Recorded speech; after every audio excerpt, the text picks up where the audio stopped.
የሉቃስ ወንጌል ምዕራፍ 23 ከቁጥር 26 ጀምሮ በጌታ በኢየሱስ ክርስቶስ ስም አነባዋለሁ። እንደዚህ ይላል። ኢየሱስንም ይዘው ሲወስዱት ስምዖን የተባለውን የቀሬና ሰው ከገጠር ሲመጣ አግኝተው መስቀሉን አሸክመው ኢየሱስን ተከትሎ እንዲሄድ አስገደዱት። ብዙ ሕዝብና ደረታቸውን እየደቁ የሚያለቅሱለት ሴቶችም ከኋላው ይከተሉት ነበር። ኢየሱስ ግን ወደ እነርሱ ዘወር ብሎ እንዲህ አላቸው፣ እናንተ የኢየሩሳሌም ሴቶች ለራሳችሁና ለልጆቻችሁ አልቅሱ እንጂ ለእኔ አታልቅሱ። እነሆ መካኖችና ያልወለዱ ማኅፀኖች ያላጠቡ ጡቶችም ብፁዓን ናቸው የምትሉበት ጊዜ ይመጣልና፣ በዚያን ጊዜም ተራሮችን ውደቁብን፣ ኮረብቶችንም ሰውሩን ይላሉ። እንግዲህ በእርጥብ እንጨት እንዲህ ካደረጉ በደረቁ ምን ያደርጉ ይሆን? ከእርሱ ጋር እንዲገደሉ ሌሎች ሁለት ወንጀለኞችን ወሰዷቸው። ቀራንዮ የተባለ ቦታ በደረሱ ጊዜ ሰቀሉት። ወንጀለኞቹንም አንዱን በቀኙ ሌላውን በግራው ሰቀሏቸው። ኢየሱስም አባት ሆይ የሚያደርጉትን አያውቁምና ይቅር በላቸው አለ።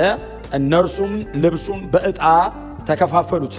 ሕዝቡም ቆመው ይመለከቱ ነበር። ገዢዎችም ሌሎችን አዳነ፣ በእግዚአብሔር የተመረጠው ክርስቶስ እርሱ ከሆነ እስቲ ራሱን ያድን እያሉ አፌዙበት። ወታደሮችም ቀርበው ያፌዙበት ነበር። የሆመጠጠ የወይን ጠጅ እየሰጡትም አንተ የአይሁድ ንጉሥ ከሆንህ ራስህን አድን ይሉት ነበር። ከራሱም በላይ ይህ የአይሁድ ንጉሥ የሚል ጽሑፍ ነበር። ያነበብነው የሉቃስ ወንጌል ምዕራፍ 23 ላይ ያለ የጌታ ቃል ክፍል ነው ያነበብነው። በተለያየ አጋጣሚ የኢየሱስ ክርስቶስን የመስቀሉን ሞት ስናነሳ በጣም በተለያየ አጋጣሚ ደጋግመን የምናነሳው እኔም ደግሞ በጣም አዘውትሬ የማነሳው የመጽሐፍ ቅዱስ ክፍል ነው። ስለ ጌታ ስለ ኢየሱስ ክርስቶስ ስፔሻሊ ሂስቶሪካሊ ኢየሱስ ክርስቶስ መሬት ላይ በምን አይነት መንገድ እንደሞተ የምናነብ ከሆነ ሉቃስ በዚህ አካባቢ የጻፈውን ይህን የሉቃስ አካውንትን ግዴታ ማየት አለብን። የሉቃስ የዘገበውን የሉቃስን እይታ ሉቃስ የተረዳውን ሉቃስ የገባውን እነ ጴጥሮስ በጣም በጥንቃቄ ለሉቃስ የነገሩትን ያንን ደግሞ እኛም ከሉቃስ ወንጌል ማየት ግዴታችን ነው። ሉቃስ እንደምታውቁት የዚህ የጌታ የኢየሱስ ክርስቶስ የምድር ላይ ቆይታ ወይንም ጌታ ኢየሱስ ክርስቶስ 33 ዓመት ተኩል በምድር ላይ ባገለገለበት ጊዜ 3 ዓመት ተኩሉን ተገልጦ ሲያገለግል ወንድማችን ወንጌላዊ ሉቃስ የአይን ምስክር እንዳልነበረ ሁላችሁ ታውቃላችሁ። ኢየሱስ ክርስቶስ በመስቀል ላይ ሲሞት አላየውም፣ ሲቀበርም አልነበረም። ተነስቶም ከትንሣኤውም በኋላ ለደቀ መዛሙርቱ አልፎ አልፎ ሲታያቸው ሉቃስ የአይን ምስክር እንዳልሆነ በሁላችሁ ዘንድ የታወቀ ነው። ምክንያቱም ይሄ ወንድም የኛ አይነት አሕዛብ ነው፣ የኔና የናንተ አይነት አሕዛብ ነው። ሶሪያዊ ነው። በኋላ ላይ ወደ ይሁዲነት የተቀላቀለ ፕሮሰላይት ነው እና ሶሪያዊ የነበረ ወደ ይሁዲነት እምነት የተቀላቀለ በተለይ ደግሞ በአዲስ ኪዳን ላይ ሉቃስን ራሱ የታሪክ ባለቤት ሆኖ የምታገኙት ከሐዋርያ ሥራ ምዕራፍ 16 ከነ ጳውሎስ የግሪክ አገልግሎት በኋላ ወይንም ከጳውሎስ ሁለተኛ ሐዋርያዊ ጉዞ በኋላ ማለት ነው እና የሐዋርያ ሥራ ምዕራፍ 16 ላይ ፊልጵስዩስ ጳውሎስ ከገባበት ጊዜ ጀምሮ እኛ የሚለውን ስለሚጠቀም የታሪክ አካል የታሪክ ባለቤት የሚሆነው ከዛ በኋላ ነው። ከዛ በኋላ ግን እጅግ በጣም የተወደደ ወንድም ሆኖ የወንጌል አገልግሎት አጋርም ሆኖ በአዲስ ኪዳን በተለይ በጳውሎስ አገልግሎቶች ላይ ታገኙታላችሁ። ጳውሎስ በተለያዩ ደብዳቤዎች ላይ እንደነ ሮሜ፣ እንደነ ፊልጵስዩስ፣ እንደነኛ ሁለተኛ ጢሞቴዎስ እና እንደ ፊሊሞና ባሉ ደብዳቤዎች ላይ 4 ጊዜ ሉቃስን ስሙን ደጋግሞ ጠርቶታል። ከጢሞቴዎስ ቀጥሎ ብዙ ስሙ የተጠራለት በጳውሎስ ደብዳቤ ላይ ሉቃስ ነው ማለት ነው እና በጣም የተወደደ ነው። እጅግ የተወደደው ሐኪሙ ሉቃስ፣ ሁሉ ትተውኝ ሄዱ፣ ሉቃስ ብቻ ግን ከኔ ጋር አለ እያለ ጳውሎስ ደጋግሞ የሚያነሳው በጣም የተወደደ የአገልግሎት አጋሩ ነው እና እናንተም ስታጠኑ ብዙ ጊዜም እንደምታውቁት የሕክምና ባለሙያ ነበር። ስለዚህ በጣም ሕመምና ፈውስ ማጥናት ከፈለጋችሁ የሉቃስ መጽሐፍትን አጥኗቸው። የሉቃስ ወንጌልና የሐዋርያት ሥራ መጽሐፍ በጣም አስገራሚ ናቸው። ለሕመም የሚጠቀመው የሕክምና ቋንቋ ነው፣ ለፈውስም የሚጠቀመው የሕክምና ቋንቋ ነው እና አሁን ቀራጮችና አሳጠማጆች ብቻ ዝም ብለው ያዩትን በሙሉ እንትናም ተፈወሰ ብቻ ብለው አይደለም የጻፉት። ክሊኒካሊ ቼክ የሚያደርግ ዶክተር ደግሞ የኢየሱስ አገልግሎትን አንድ ወንጌል ተሰጥቶ ጽፎታል። ዝም ብሎ ኢየሱስ እንትና ፈወሰው ብቻ ሳይሆን ክሊኒካሊ ቼክ አድርጎት የምርን የተፈወሰው ነው። በሕክምናም የተረጋገጠ ፈውስ ማለት እና አስቀድሜ እንዳልኩት ረጅሙ ትልቁ መጽሐፍ ነው። በእውነት ትልቁ መጽሐፍ ነው። እግዚአብሔር መቼስ ለኛ እድል ሰጠን አይደል? ለኛ እድል ሰጠን። አሕዛቦች የሆነን እኛ እንድንድንና ወንጌል እንድንሰማ ብቻ ሳይሆን እንድንሰብክና ከቅዱሳት መጽሐፍት ውስጥም ደግሞ በጣም ሰፊ ሽፋን እንድንጽፍ እግዚአብሔር ለአሕዛብ እድል ሰጠ። የዕብራውያን ደብዳቤን ሳስተምር እንደተናገርኩት ምናልባት ሁላችሁም ከነበራችሁ እንደምታስታውሱት የዕብራውያን ደብዳቤ የጳውሎስ መልእክት ካልሆነ ምናልባት የዕብራውያን ደብዳቤ ምዕራፍ 6 ምናምን ላይ እናገኘዋለን ሰውየውን። እስከዛ ድረስ እናንተ ብዙዎቻችሁ ፈልጋችሁ አግኝታችኋል። ጳውሎስ ግን ካልሆነ ጸሐፊው ከሮሜ እስከ ፊሊሞና ድረስ ብቻ ከሆነ የጳውሎስ መልእክት ያለው 13ቱ ብቻ ከሆነ በጳውሎስ እጅ የተጻፈው ሉቃስ ብዙ በመጻፍ ይበልጠዋል። ዕብራውያን የጳውሎስ ከሆነ አዲስ ኪዳን ብዙ የጻፈው ጳውሎስ ነው የሚሆነው። ዕብራውያን የጳውሎስ ካልሆነ 13ቱ ደብዳቤ ተሰብስቦ የሉቃስ ወንጌልን ሐዋርያ ሥራን አያክልም በሳይዝ። ስለዚህ ጳውሎስ ዕብራውያንን ካልጻፈ የአዲስ ኪዳን ትልቁ ጸሐፊ ሉቃስ። ስለዚህ ይሄ ሰው ምዕራፍ 23 ላይ መጣ። የሉቃስ ወንጌል ጠቅላላ ሐሳብ የኢየሱስ ክርስቶስ ፍጹም ሰውነት፣ ኢየሱስ ፍጹም ሰው ነበር የሚል ነው የተጻፈ። ኢየሱስ ፍጹም ሰው ነበር። ክብር ለእግዚአብሔር ይሁን። በነገር ሁሉ እኛ የምንሆነውን የሚሆን የዕብራውያን ምዕራፍ 4 ላይ ደጋግመን እያነሳን የነበረው ከኃጢአት በቀር በነገር ሁሉ እንደኛ የተፈተነ ብለን ፍጹም ሰውነቱን እንዳልነው ፍጹም ሰውነቱን መሬት ላይ ጌታ ኢየሱስ ክርስቶስ ሲወጣ ሲገባ ሲመላለስ ሲበላ ሲጠጣ ሲያገለግል ሲያደርግ ሲያስተምር ወንድማችን ሉቃስ ሲነገረን እሱ ኢየሱስ ክርስቶስ ፍጹም ሰው ነበር የሚለውን በዚህ ወንጌል ላይ በደንብ አድርጎ ጽፎልናል። ምዕራፍ 23 እንግዲህ ምዕራፍ 23 ያነበብኩት ክፍል አካባቢ ከቁጥር 26 ጀምሮ ጌታ ኢየሱስ ክርስቶስ የተሰቀለበት ቀን ነው። ይሄ ቀን ኢየሱስ የተሰቀለበት ቀን ነው። ታሪካችን የተቀየረበት ቀን ማለት ነው። የዘላለም ሞት በዘላለም ሕይወት የተዋጠበት፣ ሰይጣን መውጊያው የተሰበረበት፣ የእግዚአብሔር መንግሥት አገዛዝ የጨለማውን አገዛዝ ድል የነሳበት ይሄ ቀን ነው። በዘላለም ውስጥ ይሄ ቀን ብቸኛ ነው። እግዚአብሔር እንደዚህ አይነት ቀን አልነበረውም። ከዚህ በኋላም እንደዚህ አይነት ቀን እግዚአብሔር አይኖረውም። ይሄ ቀን እግዚአብሔር የሰው ልጆችን ከዘላለም ሞት ወደ ዘላለም ሕይወት ከ6 ሰዓት እስከ 9 ሰዓት ባለችው ሞመንት ጎትቶ ያወጣበት ነው። ክብር ለኢየሱስ ይሁን። ዘላለማችንን እግዚአብሔር የቀየረው ይሄ ቀን ላይ ነው። የዚህ ቀን ነውና እግዚአብሔር የሰውን ዘላለም የሚቀይር ቀን በጣም ጥሩ ካራክተር ሆነው የተገኙ ሰዎች እንዴት የተመሰገኑ ናቸው።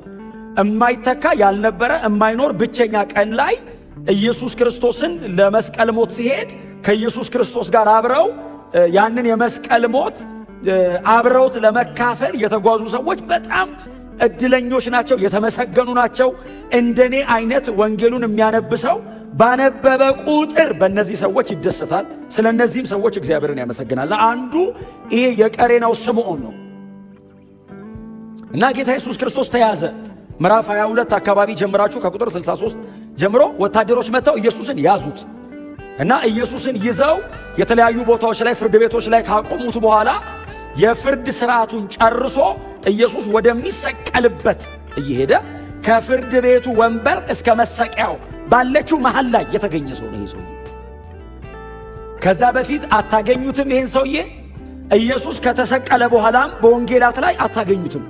ከተፈረደበት በኋላ ኢየሱስን ፍርዱን ተቀብሎ ፍርዱ ወደሚፈጸምበት ሲሄድ በፍርድ ወንበሩና በመሰቀሉ መሃል የገባ ሰው ነው የቀሬናው ስምዖን። እጅግ ግን ደግሞ ባለ ታሪክ ነው።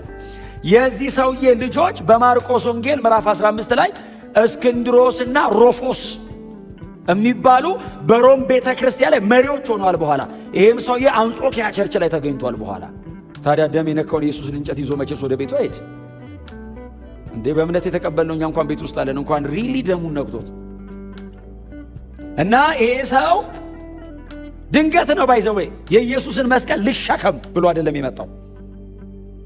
ከገጠር ነው አይደለም የሚለው መጽሐፍ። እኔ ሉቃስ እንዴት ገጠር እንዳላት አላቅም። ቀሬና ማለት እኮ ኖርዝ አፍሪካ እዚህ አሌክሳንድሪያ ግብፅ ኑረድ ብላ ሊቢያ እኮ ነው።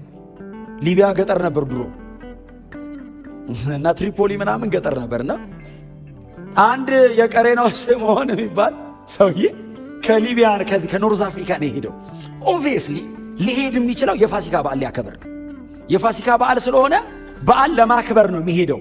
የቀሬና ሰው ቢሆንም ምናልባት ግን አይሁዳዊ እዛ ተወልዶ ያደገ ሊሆን ይችላል፣ ግን አይሁዳዊ ሊሆን ይችላል። እና ይህ የቀሬናው ስምዖን መጥቶ የፋሲካ በዓል ለማክበር ሲታደም ከተማው ላይ ያለ ወትሮ እንደ ሰንበት ፋሲካ ሊሆን ያለ ወትሮ ከተማው ተረብሿል።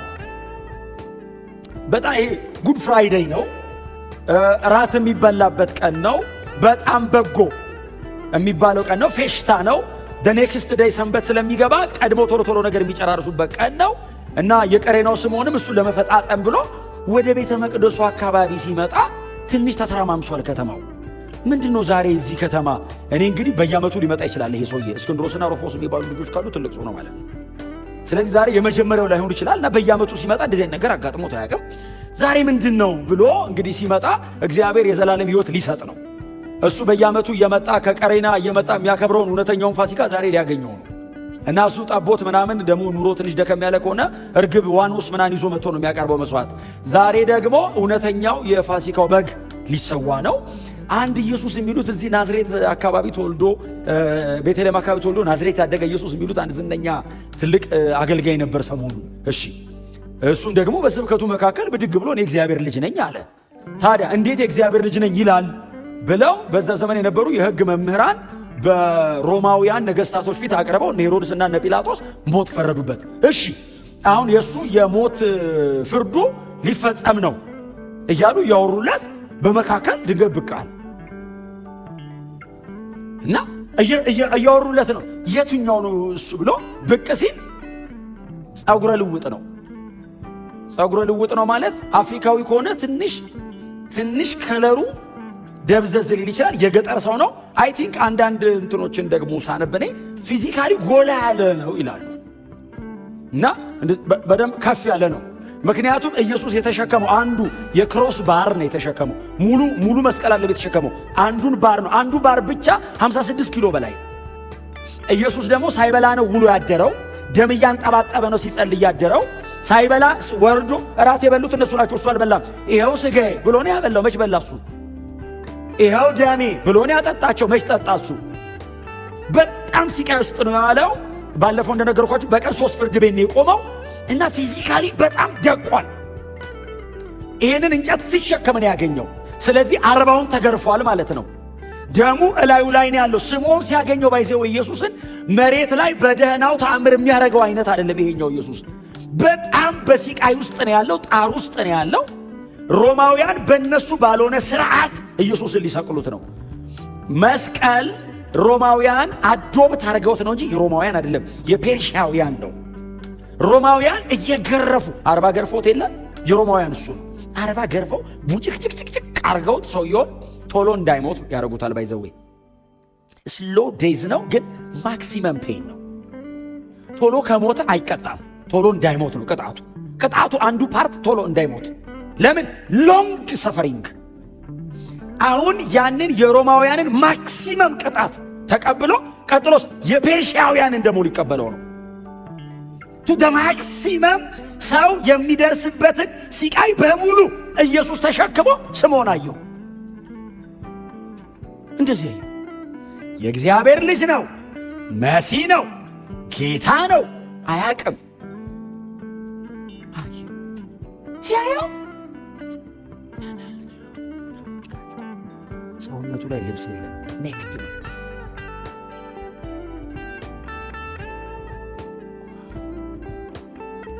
እናንተ ብትሆኑ ስምዖን ብትሆኑ ከሰው መሃል ድንገት እንደዚህ በቃ ብላችሁ ኢየሱስን ብታዩት ፊት ለፊት ላይ የለም ሰውየው። ፊት ለፊት ላይ የሮም ወታደሮች፣ የሚጮህ ሰው፣ የሚያለቅሱ ሴቶች ደረታቸውን እየደቁ የሚጮሁለት ለኢየሱስ ይጮኻሉ።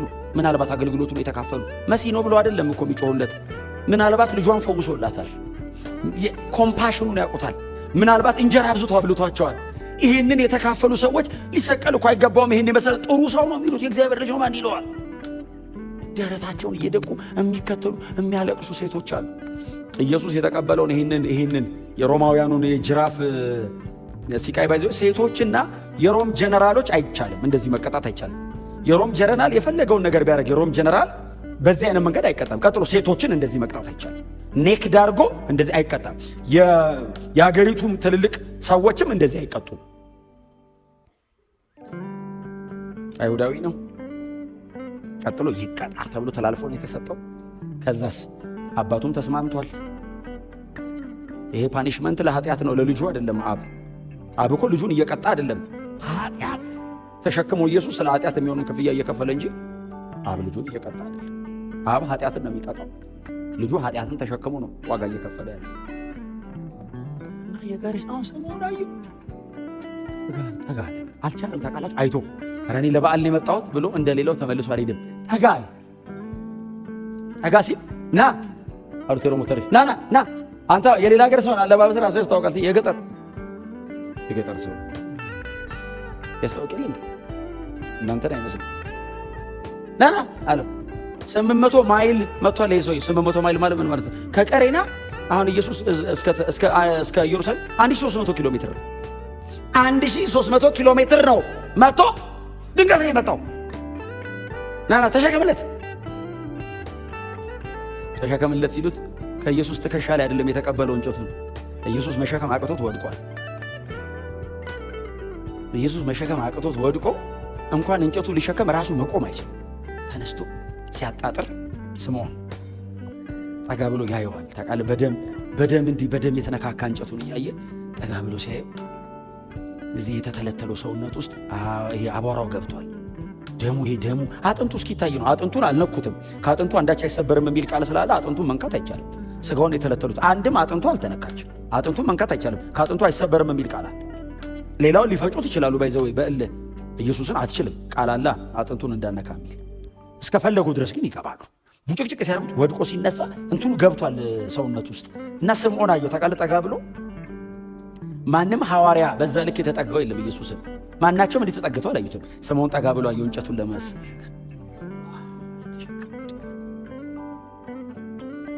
እንጨቱን ተሸክሞለት እና ኢየሱስ ከፊት ይሄዳል። ስምዖን ተሸክሞለት ከኋላ ይሄዳል። ያየዋል ስትራይፕሱ መጽሐፍ ሲናገር የኢየሱስን እንጨት ተሸክሞ እንዲከተለው አስገደዱት የሚል ቃል። ኢየሱስን መከተል ተገዶ ራሱ ያዋጣል።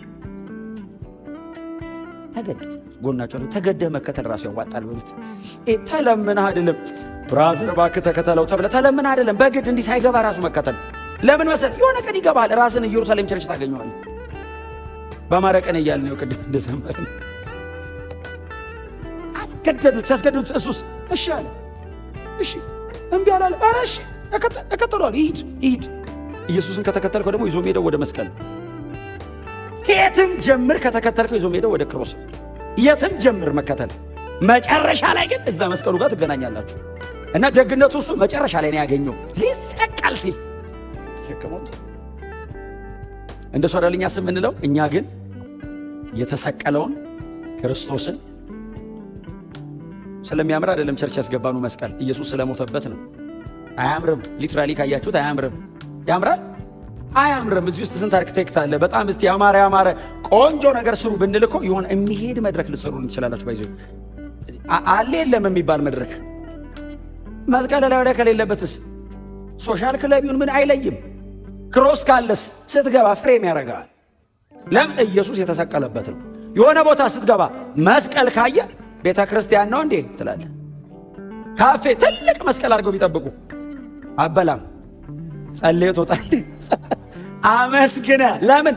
ፍሬም ያደርጋል።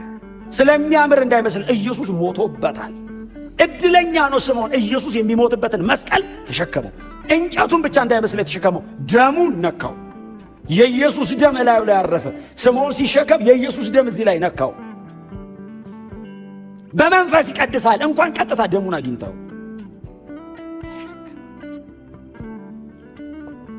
አይ ቲንክ ኢየሱስ ጋር ወደ አብ ካረገ በኋላ ስምዖን በጌታ ከሆነ በኋላ ቸርቻውን አስበዋል። ከወንድሞች ጋር ሲገናኝ ደሙ በመቃኔ እያልን ስንዘምረኝ አሱስ እዚህ ላይ ነበር። ይገርማል። የወንጀለኛ ደም እንዳይመስል የጌታዬ ደም ኢምፕሪንት እዚህ ላይ አለኝ አሻራ። ለዚህ ፊዚካል ኢየሱስ ደም ነበር። የአካል ኮንታክት ነበረው ከኢየሱስ ደም ጋር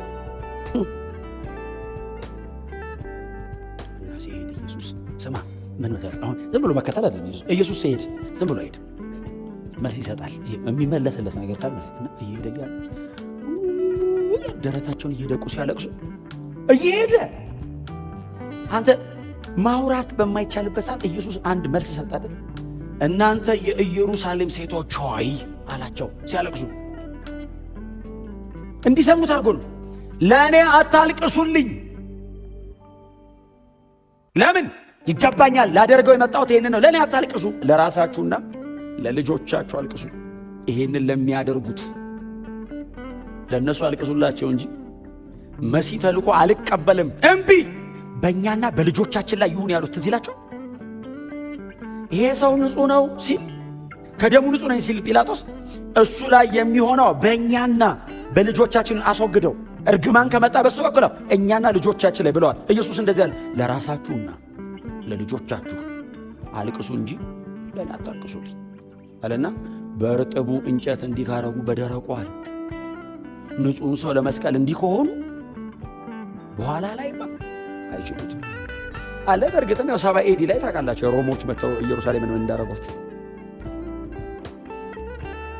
እና ኢየሱስን ይዘውት ሄዱ። መንገዱን ሲሄድ ስምዖን ከኋላ ይከተለዋል እና ኢየሱስ ከፊት ይሄዳል። በጣም ያስደንቀኝ የዚህ የወንጌላት ጸሐፊያን የሚቀጥለውን ታሪክ ከማብራራታቸው በፊት ይዘጉታል።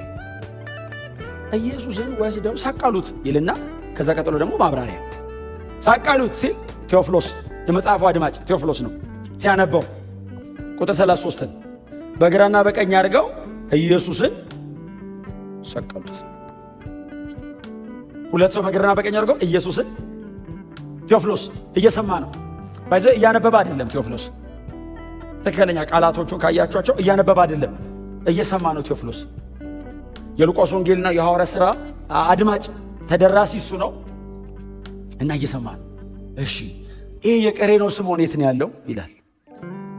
የቀሬናው ስምዖን እንጨቱን ተሸክሞ ተከተለው ምናምን ሲባል የት ለምን መሰላችሁ? አሁን ይሄ ወንጌል የተጻፈው መቼ መሰላችሁ? 33 ኤዲ ነው። ኢየሱስ የሞተው 33 ኤዲ ነው። ከ30 ዓመት በኋላ ማለት ነው። ስለዚህ ቢያንስ 63 ኤዲ የተጻፈበት ዓመት ላይ እንኳን ቢያገኝ ኢየሱስ ወደ አብ ካረገ ራሱ ከ30 ዓመት በኋላ ነውና የቀሬናው ስምዖን እንደዚህ ኢየሱስን መስቀሉ ተሸክሞለት ተከተለ። የት ነው ያለው ቀሬናው ስምዖን ብሎ ሲጠይቅ ሉቃስን ምናልባት ካገኘው የት ነው ያለው ሲለው አንጾኪያ ቸርች ቤተሰብ ነበረው ሲለው እኔ ጴጥሮስ ብዙ አልነገረኝም። ማርቆስ ግን ከማቴዎስና ሉቃስ እንደ መሰረት የተጠቀሙት የማርቆስ ወንጌልን ነውና እኔ የማርቆስ ወንጌልን አንብቤዋለሁ ቀድሜ። ለምን እንደ ሰብስትራክቸር የተጠቀምኩት ታሪክ ለማደራጀት የተጠቀምኩት የማርቆስ ወንጌልን ስለሆነ፣ ማርቆስ ግን ሲጽፍ እስክንድሮስና ሩፎስ የሚባሉ ሁለት ልጆች ነበሩት። እነሱ ደግሞ በሮሜ ምዕራፍ 16 ላይ ጳውሎስ ጠቅሷል ስማቸውን።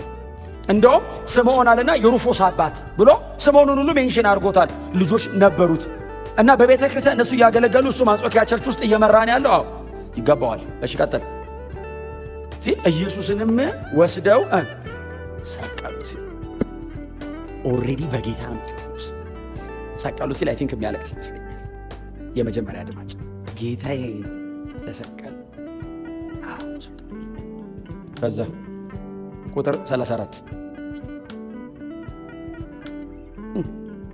በጣም ሰፊ ሐሳብ ነች። ቁጥር 34 ግን ዝም ብዬ ልለፋት።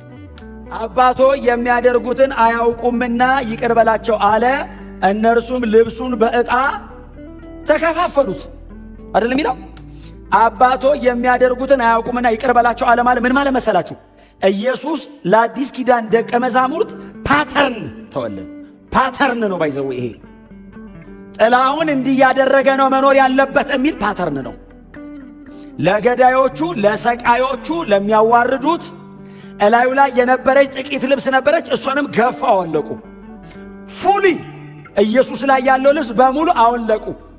ጳውሎስ እንዳለን ሁለተኛ ቆሮንቶስ ላይ እንዳለ እኛ በእርሱ ባለጠጋ እንሆን ዘንድ እርሱ ስለ እኛ ድሃ ሆነ የሚለው ፉሊ ኢየሱስ ሁሉ ዛረገ ምንም ነገር እኛ በእሱ ባለጠጋ እንሆን ዘንድ ሁሉ ያለው እርሱ ድሃ ሆነ። ለምን? በእርሱ ጥላሁን ባለጠጋ እንዲሆን፣ የሕይወት ባለጠጋ እንዲሆን፣ በጽድቅ ባለጠጋ እንዲሆን፣ እግዚአብሔር በሚያስፈልገኝ ነገር በሙሉ ጥላሁን ሊሞላው ልጁን ባዶ አረገው። ልብሱን አወለቁ ማለት ዝም ብሎ ጥላሁን ኮቱን አወለቀ ማለት ብቻ አይደለም፣ ጥቅስ ነው። ቀጥሎስ ኢምፕሊኬሽኑ ምንድን ነው? ኢየሱስ ስለ ሰው ልጆች ሁለንተናውን ሰጠ ማለት ነው። ሀብቱን ሰጠ ኢየሱስ። ልብሱን ወሰዱ። ጤናውን ወስዶበታል። ኢየሱስ ደም አንጠባጥቧል። ይሄ ህመም ነው፣ ሊትራሊ ህመም ነው። ህመም ኤክስፔሪየንስ እያደረገ ነው። ለምን? በእርሱ ቁስል እኔ ደህና እንደሆነ። ምንም ሉዝ የሚያደርገው እኔ ጌን እንዳደረግ ነው። አልቲሜትሊ ህይወት ሉዝ አደረገ። ሞቴን ወሰደ፣ እኔ ህይወት ጌን አደረኩ። በክርስቶስ የሚባል መጣ። እኔ ግን ጥላውን ማን ነው? ኃጢአተኛ፣ ወንጀለኛ፣ ሞት የሚገባው በእግዚአብሔር ጽድቅ ፊት መቆም አይችል የሚለውን በሙሉ ኢየሱስ ወሰደውና ኢየሱስ የእግዚአብሔር ልጅ ነው የሚለው ልጆች የሚል ተበተነ ላያችን። ይህንን ሲያደርግ ግን አይ ሹመት ብቻ አይደለም የሰጠኝ፣ ሪሊ ኤክስፔሪየንስ አደረገው። ኢየሱስ ልብሱን አወለቁ፣ ከላይ አወለቁ፣ መሬት ላይ ቁጭ አደረጉት። ሰቀሉት፣ ዕጣ ተጣጣበት።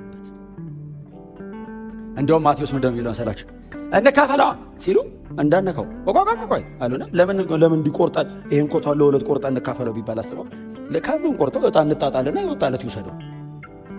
መጽሐፍ ምን እንደምታውቃለች? በልብሴም ላይ ዕጣ ተጣጣሉ የሚለው ቃል ተፈጸመ። ለልብሱ አንተ ለዚህ ጥቅሳል ሊቆርጠው ሲል ታተው ሰውየው ጥቅሱን አያውቀውም። ባይዘው ይረፍ ያለው አለማወቃችን ሁሉ በሱ ሉዓላዊ ስልጣን ስር ተቶ እንዳቀድ ለምን እንጣጣለን? ይወጣለት ይውሰድ። አንተም ከወጣል ይውሰድ፣ እኔ ከወጣል ይውሰድ። እራፊ አይቀዱ ተለያዩ። ከዛ ቀጠለ። እሱን ሰጠ፣ ሁሉም ነገር ሰጠ። በመስቀል ላይ ይህንን ልመና ይለምናል። እነሱ ይህን ሲያደርጉ ወግተውታል፣ ሁሉም ነገር ወስዶበት። ከዛ ደግሞ ምን ይላቸዋል? ሕይወት ቀርቶኛል። እስካሁን የወሰዳችሁት አያድናችሁ። የእናንተን ሞት አምጡና ሕይወት ደግሞ ሰጡ። ከኔ የሚያደርጉትን አያውቁ። አባቱ ጎናቸው ሆነ ሰው ጠላትን መርቅ በሉት እስቲ። ምን ያክል እንዳልተረዱት የምታውቁት? ልብሱ ላይ ዕጣ ተጣጥለው ከወሰዱ በኋላ ልብሱ ገዢዎች ናቸው። ኖርማል ሕዝብ አይደለም። ገዢዎቹ ቆሙና እንደዚህ ያሉት፣ እርሱ ብዙዎችን አዳነ፣ ራሱን ግን ማዳን አልቻለም። በጣም ብዙዎችን አዳነ። አይገርምም? ግን ንግግራቸው ትንቢት እኮ ነው። ብዙዎችን አዳነ። ኦፍኮርስ ራሱን ማዳን አልቻለም። ብዙዎችን ለማዳን ነው። ኢየሱስ ከመስቀል ቢወርድ ተቸዋለሁ ቢል ባይዘው አሁን እየሞተ እያለ እናንተስ በዛ ቢል ወደ አፈርነት ነው የምንመለሰው። ታውቃለህ፣ ሳንፈጠር በፊት እንደ ጴጥሮስ ላግዝ ብሎት እኔ ሁሌ ነው ማነሳት። ማልኮስ መጥቶ አገር ሲረብሽ ኢየሱስን ይዞ በቃ ይዤዋለሁ ዋናውን አግኝቼዋለሁ ምናምን ሲል ጴጥሮስ ሰይፍ ላጣርቆ ጌታስ ሰይፍን ወደ ሰገባ መለስ። ተቆርጠ ደቀ ጆሮ አንስቶ ሊገለው እኮ ነው የመጣው። እግዚአብሔር የእጁን ሰጠው ነው የምንለው እኛ ብንለው። ፓተርኑስ ይሄ ነው ፓተርኑ። ኢየሱስ ያደረገውን ድገሙ። አሜን በሏ። ማንም የፈለገውን ሊል ይችላል። ማንም የፈለገውን ይበለ። በእግዚአብሔር ፊት አብሮ አይቆም። ዘላለም እኮ አለ። ሰባ ላይ ዓለም ሞኝ ይበለ፣ ዘላለም ላይ እግዚአብሔር ክቡር ይላል። አረገና ፈወሰው ነው እንዴ? አንተ አሁን አትቁረጥ እባክህ። ራሱ እኮ በጣም እኮ ከባድ ነገር ነው። ጆሮ ሲቆርጠው ሊገል የመጣው ሰው የጆሮ ቢቆርጥልህ አንድ ሰው አትቁረጥ ብትለው ራሱ እንዴ ምን አይነት ሰው ነው እባክህ ይላል። ጆሮ የተቆረጠው ሰው የራሱ ቆሞ ስላንተ ልገለው መጥቼ ሊያድነኝ ማይፈወስስ አድቫንስ ነው። ከአይምሮ በላይ ነው። በዚህ ሰውዬው ለዛ ነው አልገባውም። ከአይምሮ በላይ ነው። ቢገባው ኖሮማ ቆም ይለን እምልህ ከመረዳት በላይ ነው። እፍፍ አረገና ለጠፈው ነው የሚለው። እንደውም ሉቃስ ይኸው ሰውዬ ነው። በዚህ ለጠፈው ማለት ምን ማለት ነው? አሁን ለጠፈው አይደል? አሁን ሳፋው ይሄዳል ይገባል። አሁን ሰርጀሪ ሰራው የሆነ ነገር አረገው ይገባናል። ለጠፈው አይገባም። የሕክምና ቋንቋ ስላጣ ነው። ሉቃስ ይሄ እኮ የምናከመውም አይደለም። ይሄ መቼስ በቃ አምላክ ነው እኮ እንደዚህ አይደል? እንደዚህ ይቻረጋል። አፈር አይደል? ለሰን አረገው። ጆሮ ስሯን ቀጠለች። ያ እንትናስ ማን ነው? ማልኮስ የሚሉ ሰው ጆሮውን ቼክ አድርጎ ሰርታለች ብሎ ኢየሱስ ሊሰቅል ይዞ ሄደ። ተአምር ሰው አያድንም። ባይዘው የምትድነው በእግዚአብሔር ቃል ብቻ ነው። እስቲ አሜን በሏ። በሆነ ነው ብላችሁ ተአምር ሰው አያድንም። እንኳን ያየ ከሩቅ ቆሞ ያየ እንዳይመስል የተሰራለት አይድንም። የእግዚአብሔር ቃል ሲገባ ነው ምድነው። እግዚአብሔር የዘላለም ሕይወት ያስቀመጠው እዚህ እውነት ውስጥ ነው። እና ሰው ጆሮን ጀካር ይዞ ሴት ኢየሱስ አንተ ቢያንስ አንተን አልፈወስኩም አላለም። ከጴጥሮስ ጋር ነው ኢየሱስ የሚያወራው። መልስ ሌላ ጥፋት እንዳታጠፋ አንተ አለ። ምክንያቱም ጴጥሮስ አያያዝም አይችልም፣ ዝም ብሎ ነው የሚሰደው እንዴ አያያዝ አይችልም። አሁን እዚህ ውስጥ ሰይፉን ይዛችሁ መጣቁ ሰዎች አላቸው። ሲሰደደው ሰይፍ የሚያክል ነገር ተሰደውን ጆሮ ይቆረጣል። ጆሮ እኮ አቅዳ ታገኘው ማለት አይደል? በሰድ እኮ ተሰጥቷል። የፈርዖን ነው ያገኘው። ለነገሩ እሱ ከባህር አሳ ይዘህ እንጂ አንተ ዝንት ቢቆረጥ ቦታ ያለ ጆሮ በልበል ብዙ ታበላሻለህ። አንተ የማይሆን ነገር ቆርጣል። አሁን እንደዚህ ሰውየውን ቆርጦ ለመፈወስ ራሱ እንደማይመስል ያደርግ ይችላል። በልሳይ ጴጥሮስ ኦፌንድድ የሚሆን አይመስላችሁ? እኔ ቦኖ አለ አንተ ሲያግዙ አትታግዝ። እኔ ማን ይፈልገኛል አንተን ብለው ነው የመጡት። አንተን ሊይዙ አይደል እንዴ እየረዳው ነው ሲለው ያንተ ሰይፍ እንኳን ለኔ ላንተ አይሆንም አለው። አሁን አባቴን ብለምነው አለው። አባት ትቼዋለሁ ብል ወደ ሞቱ መጥቶ ይሄን ሁሉ መንገድ መጥቶ ትቼዋለሁ ብል 12 ጭፍራ መልአክ በቁጥር 72000 ማለት ይመጣላል። አንድ መልአክ ወርዶ ሁለተኛ ነገሥት 18 ላይ አንድ መልአክ ስም የሌለው ማዕረግ የሌለው መልአክ ብቻ የተባለ የሚካኤል የምናምን አይነት ያልሆነ ዝም ብሎ መጥቶ 185,000 ታጥቆ የቆመ ወታደር ገደለ ይላል። ኖርማል እንዲህ ቸርች የመጣ ሰው እንዳይመስል ታጥቀው የቆሙ 185,000 በአንድ አዳር። እግዚአብሔር በቃ ና ሲሎ ነው ባይዘው የተመለሰው። ና ባይለው እስራኤላዊ ያልሆነውን በሙሉ ጨርሶ ይሄዳል። በሙሉ አሕዛብ አያውቅም እሱ እስራኤላዊ ብቻ ወደዚህ ሁኑ እያለ ና በቃሃል። አንድ መልአክ ወርዶ 185,000 ከጨረሰ 72,000 መልአክ ቢመጣ የዛን ቀን ያለም ፍጻሜ የዛን ቀን ነው ባይዘው። በእውነት በእነሱ ጦስ እኛም ኢትዮጵያውያንም በማይመለከተ ምክንያቱም 72,000 መልአክ እኮ አንዱ ራሱ እዛ አካባቢ ያለው ሲሰራ ሌላ ሰፈር እኮ ነው የሚሄደው። አስበዋል። የተወሰኑት አፍሪካ ነው የሚመጡት። ቀሬና ምናምን ይመጣሉ። እንደውም ስምዖንም አለ እዚህ አካባቢ። ኢየሱስ በዚህ መጠን ክፋት እየተደረገበት እኛ ይቅር እያላችሁ ያድረስ በዚህ ድረስ ለምን የኔ አይነት ህይወት ነው እናንተም። እሺ አፕሊኬሽኑ እናንተ ስሩት፣ እኔ እዚሁ ክፍሉ ላይ ልቆይ። ግን እናንተ በኋላ ይሄ 2 ቆሮንቶስ 8:9 አንብቡት። እሺ በእርሱ ባለጠጎች እንሆን ዘንድ እርሱ ስለኛ ድሃ ሆነ የሚለው ቃል ቀጥታ ቃሉ የሚጠቀሟቸው ቃላቶች ከዚህ ጋር አብረው የሚሄዱ ናቸውና ገዢዎቹም ተሳለቁበት። ከዛስ ጲላጦስ መጣ ባይዘው ጲላጦስ እንትን ይዞ ነው የመጣው። ጽሑፍ ያለው እዚህ መስቀሉ አናት ላይ የሚደረግ ነው ይዞ መጣ እንካሉ ለአንዱ የጦር ወታደር ምን አሉ? ምን ይሄን እንጨት ወሰድና እዛ ጭንቅላቱ ላይ ከላይ ከፍ አድርገህ መታው። ምንድነው ሲል ጽሑፍ ነው፣ ሂድና መታ አለ። ንጉሥ ነው መከለከል አትችልም። ምንድነው የሚለው ጽሑፉ? ቁጥር 38 ምንድነው የሚለው? ከራሱ በላይ ይህ የአይሁድ ንጉሥ ነው።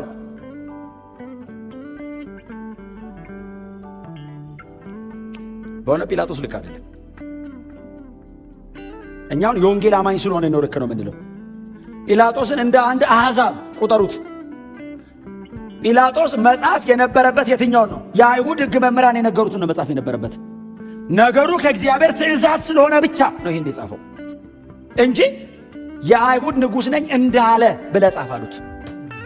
ንጉሥ አይደለም እኮ ነው እንዳለ ብለህ ጻፍ ሲሉት የጻፍኩትን ጽፌአለሁ እና አልቀይረውም። ኦልሬዲ ኢየሱስ የአይሁድ ንጉሥ ነው። ክብር ለኢየሱስ ይሁን። እስቲ አንድ ቃል አውጡልኝ። ዮሐንስ 19:19 እንደዚህ ይላል፣ ጲላጦስም ጽሑፍ ጽፎ በመስቀሉ ላይ አንጠለጠለው። ጽሑፉም የናዝሬቱ ኢየሱስ የአይሁድ ንጉሥ የሚል ነበር። ከዛ ቁጥር 20 ኢየሱስ የተሰቀለበት ቦታ ከከተማው አጠገብ ስለነበር ብዙዎች አይሁድ ጽሑፉን ምን አሉት? የሰቀለ ብቻ አይደለም፣ ሲሰቀል የነበረ ብቻ አይደለም፣ የሚያልፍ አይሁዳዊ በሙሉ ሲያይ ንጉሥህ ነው እማይመለከተኝ ያለ ሰው ሁሉ ማን የተሰቀለው ብሎ ብቅ ሲል ንጉሥህ ተሰቅሏል የሚያልፉ ሁሉ አይደለም ይለው። ከዛ ምንድን ነው የሚለው? ብዙዎች ጽሑፉን ጽሑፉም በአረማይክና በላቲን በግሪክም ነበር። በሶስት ቋንቋ ነው የጻፈው። አረማይክ ኮመንሊ የሚነገር ቋንቋ ነው። ግሪክ በዛ ዘመን ግሎባሊ፣ አሁን እንግሊዘኛ እንደዚህ ግሎባል ቋንቋ እንደሆነ በዛ ዘመን እንደዛ አይነት ነው። ላቲንም the most influential የሆነ ቋንቋ ነው። እንደ ሥራ ቋንቋ ጭምር ይጠቀሙታል። በሶስቱ አረማይክ፣ ግሪክ እና በላቲን የጻፈው ምንድነው የሚለው መሰላችሁ? የሹዋ አናዜሬ ሜሌክ ሃ ያሁዲም ነው የሚለው። እነዚህን የጻፋቸውን የመጀመሪያ ቃላት ካወጣችሁ YHWH ያህዌ ነው የሚለው። ኢየሱስ ሂዝ ጋድ የጻፈውን የመጀመሪያ ቃላት ካወጣችኋቸው ያህዌ ትክክለኛ ንጉሳችሁ እሱ ሲያነበው ታውቃለህ። አሁን ጲላጦስ ገባ በሮማውያን የተሾመ ነው። ምንም የሚያውቀው ጉዳይ የለም። የአይሁድ ሕግ መምህራን ያውቁታል። የእንትኑ ኮዷን ያውቋታል። ያህዌ ብሎ ነው የጻፈው። ቀይር። እኛ ለመጻፍ 5 ነው የምንታጠበው ይህን ስም። አንተ ዝም ብለህ አምጥተህ ጽፈህ ትለጥፋለህ እንዴ? አይጠሩትም። ያህዌ ብሎ አይጠራም አይሁዳዊ። ያህ ነው የሚለው።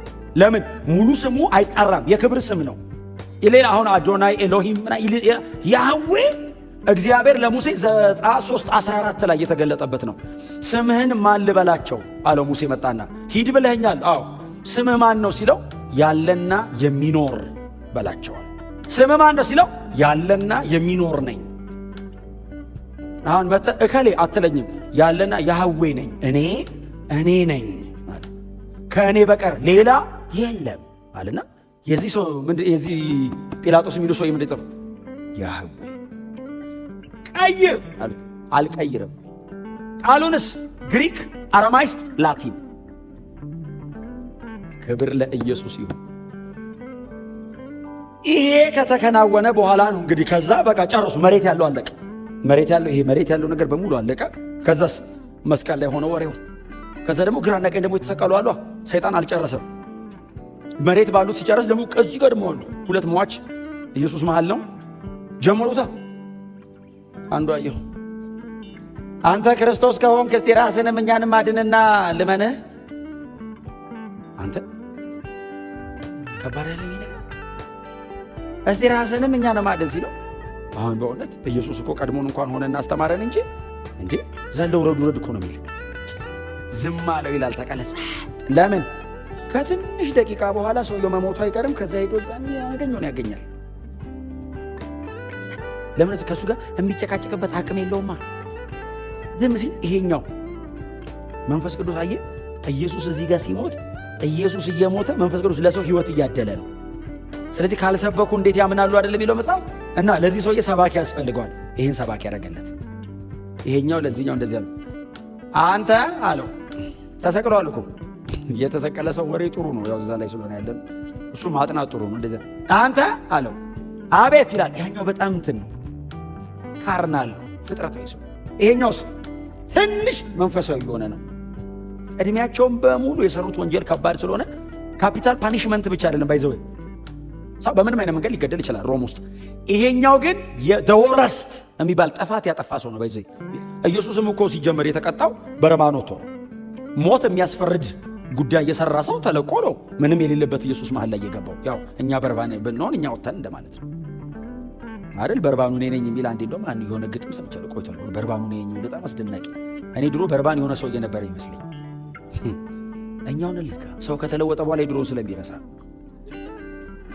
እና እንደዚህ ተሰቅሎ ያኛው እዚህ ጋር ነው ይኸውላችሁ የሚበሱት እዚህ ጋር አይደለም እዚህ ጋር ነው የሚበሱት። የደም ስሩንም ነርቭንም ነው የሚቆርጡት ባይዘው እና መስቀል ላይ መሞት ባይዘው ጣመመኝ ብቻ እንዳይመስልኝ። ባዮሎጂካሊ ምንም ነገር ሰው መቆጣጠር ስለማይችል ነርቮቹ ምናምን ስለሚቆራረጡ ራሱን መቆጣጠር ስለማይችል በጣም ብዙ ነገር ባያዝድ ይሆናል፣ ይደበላለቅ። ኢንቴንሽናሊ ነው ባይዘው እዚህ ጋር የሚቆርጧቸው። ሲወጋቸው ራንደምሊ ያገኙት ቦታ አይደለም የሚወጓቸው። አንዱ የስቃዩ አካል ነው። ቀጥሎስ ኮንቪክሽንን ትቀይራለህ ባይዘው እዛ መከራ እዛ ጋር ሲያመጡ ልሞትለት ያልከውን ጉዳይ ትቼዋለሁ ያስብለዋል። የቅጣቱ መጠን ማለት እና እነሱ ባይዘው ልክ እንደ ኢየሱስ እዚህ ጋር ነው እና በዛ ውስጥ ሆኖ ሰው ባይዘው መሳደብ ይችላል። የመጨረሻ ቃሉን በስድብ ይዘጋል። በጣም ከባድ ነው ሰው። እኔ ይኸውላችሁ ኢየሱስን አይመነው ይቅርበት፣ ወደሚያምነው ንስሐ ይገባም እንዴ? ኢየሱስን አይመነው እሺ፣ እንደው የሆነ የሚያምነው ነገር ፈልጎ ማረኛ አይልም እንዴ? እየተሰቀለ ይሳደባል እንደሚሞት እያወቀ የመጨረሻ ቃሉን ሰደበው ይላል። ኢየሱስን ለዛውም እኮ ኖርማል ኢየሱስ የእግዚአብሔርን የመጨረሻ ማዳኛ መንገድ አክፋፋው። ታውቃለህ መስቀል ላይ ሆኖ ይሄኛው እንዳለው እኔ እናንተ አለው ስላደረግነው ወንጀል ይገባናል አለውና ይህ ሰው ግን አለ እሱም አይ ተደብድቦ ተቀጥቅጦ የሱም ደም እየፈሰሰ ነው። የኢየሱስ ደም ግን ማብራራት የሚቻል አይደለም። ደሙ አፈሳሰሱ ከሰውነቱ አልቆ ተጠማው ያለው እኮ ዲሃይድሬን አይደል? ሲስኮሲስ ዲሃይድሬን ነው የሚሉት። ተጠማው ማለት ውሃ አይደለም የጠማው ኢየሱስ ደሙ ከሰውነቱ አለቀ፣ ድሬን አረገ እና አጥንቱ ላይ ቆዳው ተለጠፈ፣ ድርቅ አለ። ጥቁር ነው የሚሆነው። ታውቃላችሁ ሰው እንደዛ ሲል በቃ ክስል ነው ያለ፣ ምንም አልቀረም ላይ እንደዚህ ያየ ለማየት ይከብዳል። ንጹህ ነው እሱ። ከዛ በኋላ ሰውየው አያችሁ መንፈስ ቅዱስ አይወቀስም በማንም ኦልሬዲ ወንጌል ሰምቷል። ከፈለገ ይሄዳል፣ ካልፈለገ ግን ይሄኛው ሰዓት የለውም፣ ቶሎ መናዘዝ አለበት። ኢየሱስ ሊሞት ነው። ሳይናዘዝ ቢሞትበት ቢያመልጦስ? ቆይ ቶሎ ንስሐ ልግባና ጊዜ ካለ በኋላ ስብከቱን እቀጥልልሃለሁ ከዳንኩ በኋላ ጌታ ሆይ አለው። አጠገቡ የተሰቀለ የ33 ዓመት ተኩል ወጣት ኢየሱስ። ቀጥሎስ በእንደዚህ አይነት ሲቃይ ውስጥ ነው የአይሁድ ሕግ መምህራን ፊቱ ቆመው ስቀለው እያሉ ነው። የሮም ወታደሮች ተስማምተዋል በመገደሉ። እሱ ብቻውን ነው፣ እሱና መንፈስ ቅዱስ ናቸው ኢየሱስ ማን እንደሆነ የገባቸው። አይ መንፈስ ቅዱስ አበራለት። ሰውየው እንደዚህ ያለው ማይ ሎርድ ደሙ ፈሱ ያለቀውን ኢየሱስን ለመሞት እያጣጣረ ነው። ሳጋፍኖታል፣ እያጣጣረ ነው ሊሞት። የቀረችውን ትንፋሽ ያቆያት አባቴ ምን ነው ተውከኝ ለማለት ብቻ ነው። ቀጥሎ ብዙ ማውራት አይችልም፣ ትንፋሹ ቁርጥ ሊልበት እና ይሄ ሰውዬ የቀረችዋን እቺን ሞመንት ነው የሚጠቀማት። ማይ ሎርድ የሚለው ቃል ኩሪዮስ የሚለው ትክክለኛ ቃል አዲስ ኪዳን ላይ እነ ጳውሎስ ናቸው ባይዘው የተጠቀሙ ይሄን ቃል። ሰውዬውስ ኩሪዮስ ማለት እኛን ለማዳን ከሰማይ የወረድክናል፣ እንደዚህ እንደማይ ብቻ አይደለህም አንተ ሌላ ነህ። ጌታ ሆይ በመንግስት ስትመጣ አስብ። ምንድን የገባው ወንጌል እንዲህ አይደል? ድንገትን ቢበራው ወንጌል ቦጋ ለለታ ቃል መስቀል ሊሆን የኢየሱስ ሞት የሞተ ቀን ነው ማዳን የጀመረው። ካርሞ ኢየሱስ ከተነሳ በኋላ አይደለም ያዳነ፣ እየሞተ ዳነ ሰውየው። ኢየሱስን እዚህ ጋር እየሞተ ህይወት ሰጠው መንፈስ ቅዱስ። ኢየሱስ ነው ስራዬን ሰርቶ የጨረሰው። ይሄንን ህይወትስ ወደኔ ያመጣው መንፈስ ቅዱስ ነው። መንፈስ ቅዱስ አክቲቭ ነበር መስቀል ዕብራውያን 9:14 ላይ በዘላለም መንፈስ ራሱን ሰጠ ይላል። ሆሊ ስፒሪት አክቲቭ ነው እዛ ጋር። ኢየሱስ ሲሞት መንፈስ ቅዱስ ለሰው ፈቃደኛ ማን ይላል? መንፈስ ቅዱስ ቆሞ ለምን ይሄው ህይወት ተገኘ እኮ ላድል ተገኘ። ይሄኛው የመጨረሻውን ወንጀለኛ አዳነ። ይሄ ሰውዬ ከዳነ ማንም ይድናል። የመጨረሻ ፍርደኛ አዳነ ኢየሱስ ደም። የመጨረሻ ደና ሰው ካህን አይደለም ያዳነው፣ ነፍሰ ገዳይ አዳነ። የመጨረሻውን ኃጢአተኛ ማንጻት ይችላል ተባለ። የመጨረሻ ወንጀለኛው መጽደቅ ይችላል።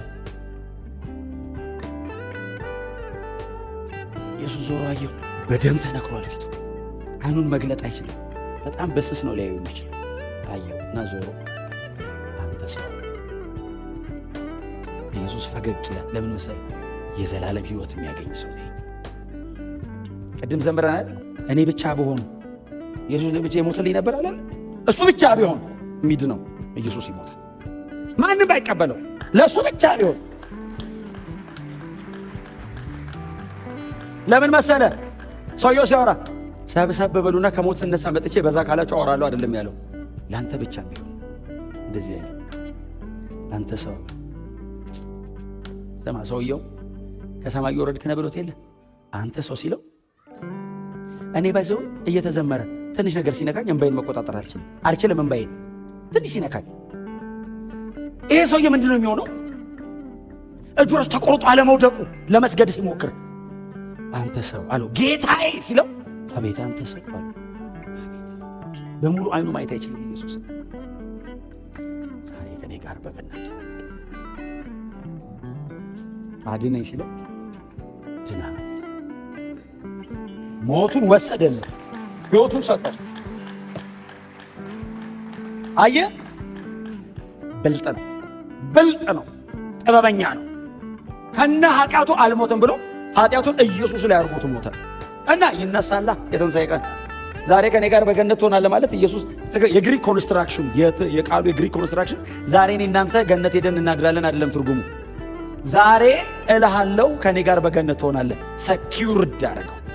በቃ ድነሃል፣ ጸድቀሃል። ዛሬ ልንገርህ አለው። ምክንያቱም ኢየሱስ ለሥራ ወደታች ይወርዳል ለ3 ቀን። ስለዚህ በቃ ዛሬ ግን ልንገርህ አለው። ዛሬ ከኔ ጋር የሚለው ዛሬ እልሃለሁ ነው የግሪክ ኮንስትራክሽን። እርግጠኛ ሆናለሁ። ምን አለ? ድነሃል። እድሜውን ሁሉ ሌባ፣ እድሜውን ሁሉ ወንበዴ፣ እድሜውን ሁሉ ነፍሰ ገዳይ፣ መጨረሻ ላይ ሹን ነካ አስገባኝ ሲለው ኧረ ያንተ በዛ አይልም። ናግባለሁ። ደሙ ይችላል። የኢየሱስ ደም ይችላል። አይ የኢየሱስ ደም አሁን የሰውየው የክፋት ልክ አይደለም፣ የደሙ ጉልበት ነው የታየው። ሰውየውማ ክፋቱ እኮ እኔ ክፉ ነኝ ማለት አይጠበቅበትም። መስቀሉ ይመሰክራል። የሰራው ስራ ነው እዚህ ጋር ያመጣው።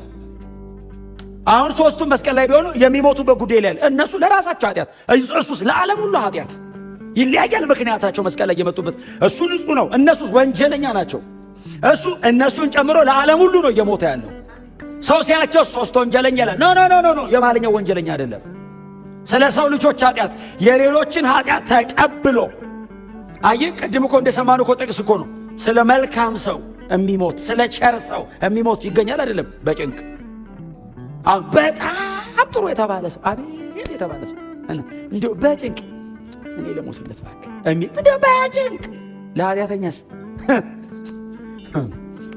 ግደለው ለሚል ይሄ ሰው የኃጢአተኛ ነው ሲጀመር ኃጢአተኛ አይደል እንዴ እና ለምን ታቆየዋለህ ነው የሚል። እንኳን ሊሞትልህ ይፈርድብሃል ተባሉ። ኢየሱስ ለኃጢአተኛ ነው የሞተው። ፍርደኞች ሰብስበው ፍርዳችሁን አምጡ ብሎ ከዛስ ፍርዱን ጥሎ በቃ ሂዱ አይደለም ያለው አንጣው ላይ ሄደ።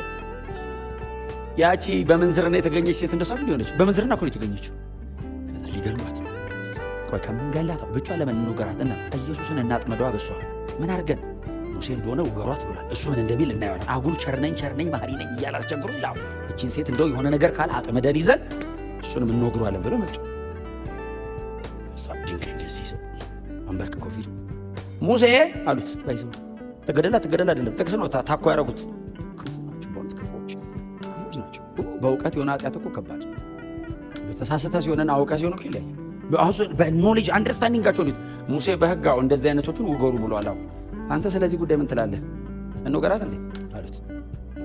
ጌታስ ጥቅስ አይደለም አይደል? ሐረተ ነው እሱ። እንዲህ ማላያት ኮምበሰልና እጅ በእጁ እንደዚህ ይጻፍ። ከዛ ቀና ብሎ ኃጢአት የሌለበት እርሱ ይውገራት ብሎ ከዛ ኢየሱስ ጽፎ ሲጨርስ ቀና ሲል እንኳን ሊያነቡ ጽፎ ሲጨርስ ቀና ሲል ማንም ብቻዋን ናት እንደ ዕለት አንቺ ሴት አላት። አቤት ከሳሾችስ ወዴት አሉ? እሷስ ሄዱ ስትለው ጌታ ምንድን ነው ያላት?